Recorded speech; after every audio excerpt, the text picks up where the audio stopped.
Hi hello ಎಲ್ಲರಿಗೂ ನಮಸ್ಕಾರ. ಜ್ಯೋತಿ ಪಾಕ ಶಾಲೆಗೆ ತಮ್ಮೆಲ್ಲರಿಗೂ ಸ್ವಾಗತ. ನಾನು ಈ ದಿನ ಸಿಂಪಲ್ ಆದಂತಹ ಈರುಳ್ಳಿ ಒಣಮೆಣಸಿನ್ಕಾಯಿ ಚಟ್ನಿ ಮಾಡುವ ವಿಧಾನ ತಿಳಿಸ್ಕೊಡ್ತೇನೆ. ಇದು ಅನ್ನಕ್ಕಾಗಲಿ ದೋಸೆಗಾಗಲಿ ಇಡ್ಲಿಗಾಗಲಿ ತುಂಬಾ ಚೆನ್ನಾಗಿರುತ್ತೆ. ಈ ಚಟ್ನಿನ ಮಾಡಿ ಒಂದು ವಾರದಿಂದ 10 ದಿನ ಫ್ರಿಜ್ಜಲ್ಲಿ ಸ್ಟೋರ್ ಮಾಡಿ ಇಟ್ಕೊಳ್ಬೋದು. ಬನ್ನಿ ಟೇಸ್ಟಿಯಾದಂತಹ ಈರುಳ್ಳಿ ಒಣಮೆಣಸಿನ್ಕಾಯಿ ಚಟ್ನಿ ಮಾಡೋದು ಹೇಗೆ ಅಂತ ನೋಡೋಣ. ನಾನಿಲ್ಲಿ ಒಂದು ಬಟ್ಲಿಗೆ ಒಂದು 6 ಬ್ಯಾಡಗೆ ಮೆಣಸಿನ್ಕಾಯಿನ ಹಾಕ್ಕೊಳ್ತಾ ಇದ್ದೇನೆ. ಹಾಗೆಯೇ ಒಂದು 6 ಗುಂಟೂರು ಮೆಣಸಿನ್ಕಾಯಿನ ಹಾಕ್ಕೊಳ್ತಾ ಇದ್ದೇನೆ. ಇದಕ್ಕೆ ಬಿಸಿನೀರನ್ನ ಹಾಕ್ಕೊಳ್ತೇನೆ. ಒಂದು ಗ್ಲಾಸಷ್ಟು ಒಣಮೆಣಸಿನ್ಕಾಯಿನ ಒಂದು 5 ನಿಮಿಷ ನೆನೆ ಹಾಕ್ಕೊಳ್ತೇನೆ. ಈ ರೀತಿ ನೆನೆಸೋದ್ರಿಂದ ಚಟ್ನಿನ ನುಣ್ಣಗೆ ರುಬ್ಕೊಳ್ಬೋದು.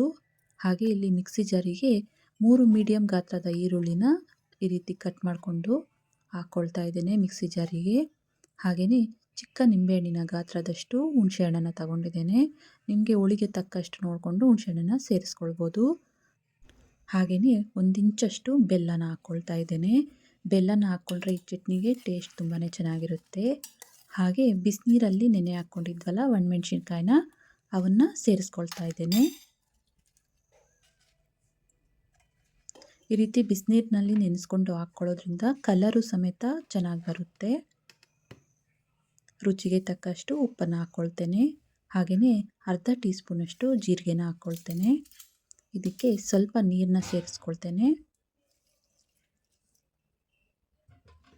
ಈಗ ಇದನ್ನು ನುಣ್ಣಗೆ ಮಿಕ್ಸಿ ಮಾಡ್ಕೊಂಬರ್ತೇನೆ.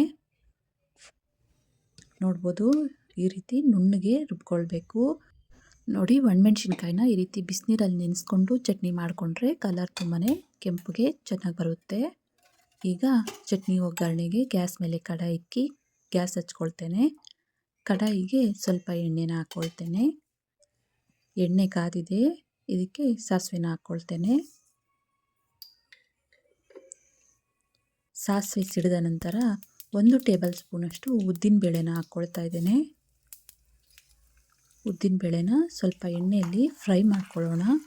ಒಂಚೂರು ಲೈಟಾಗಿ ಕಂದು ಬಣ್ಣ ಬರೋ ತನಕ ಇವನ್ನ ಫ್ರೈ ಮಾಡ್ಕೊಳ್ಳೋಣ. ಈರುಳ್ಳಿ ಚಟ್ನಿಗೆ ಉದ್ದಿನಬೇಳೆ ಹಾಕಿ ರೀತಿ ಫ್ರೈ ಮಾಡಿಕೊಂಡು ಚಟ್ನಿ ಒಗ್ಗರಣೆ ಹಾಕ್ಕೊಂಡ್ವಿ ಅಂದರೆ ಅಲ್ಲಲ್ಲಿ ಉದ್ದಿನಬೇಳೆ ಸಿಗ್ತವೆ, ಕ್ರಿಸ್ಪಿಯಾಗಿ ಚೆನ್ನಾಗಿರ್ತವೆ. ಈಗ ಇದಕ್ಕೆ ಕರಿಬೇವನ್ನ ಹಾಕ್ಕೊಳ್ತೇನೆ. ಹಾಗೆಯೇ ರುಬ್ಬಿರೋಂಥ ಚಟ್ನಿನ ಹಾಕ್ಕೊಳ್ತೇನೆ. ಇದಕ್ಕೆ ಹೆಚ್ಚಾಗಿ ನೀರು ಸೇರಿಸ್ತಾ ಇಲ್ಲ ನಾನು. ನೋಡಿ ಚಟ್ನಿನ ಹಾಕ್ಕೊಂಡಿದ್ದಾಯಿತು. ಈಗ ಇದಕ್ಕೆ ಒಂದು ಅರ್ಧ ಟೀ ಸ್ಪೂನಷ್ಟು ಅರಿಶಿನ ಹಾಕ್ಕೊಳ್ತೇನೆ. ಇದನ್ನು ಕಲಿಸ್ಕೊಳ್ಳೋಣ.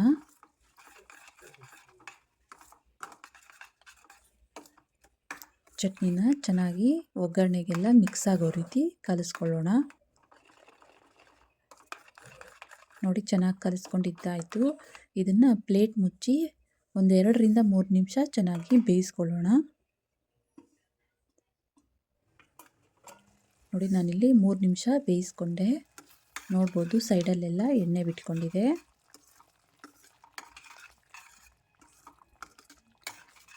ಈರುಳ್ಳಿ ಒಣಮೆಣಸಿನ್ಕಾಯಿ ಚಟ್ನಿ ರೆಡಿ ಆಯಿತು.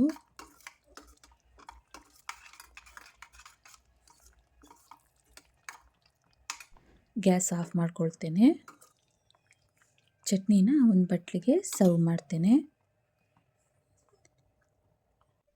ನೋಡಿದ್ರಲ್ಲ ಟೇಸ್ಟಿಯಾದಂತಹ ಹಾಗೂ ಸುಲಭವಾದಂತಹ ಈರುಳ್ಳಿ ಒಣಮೆಣಸಿನ್ಕಾಯಿ ಚಟ್ನಿ ಮಾಡುವ ವಿಧಾನ. ಇದು ದೋಸೆಗೆ, ಇಡ್ಲಿಗೆ, ಅನ್ನಕ್ಕೆ ತುಂಬಾ ಚೆನ್ನಾಗಿರುತ್ತೆ.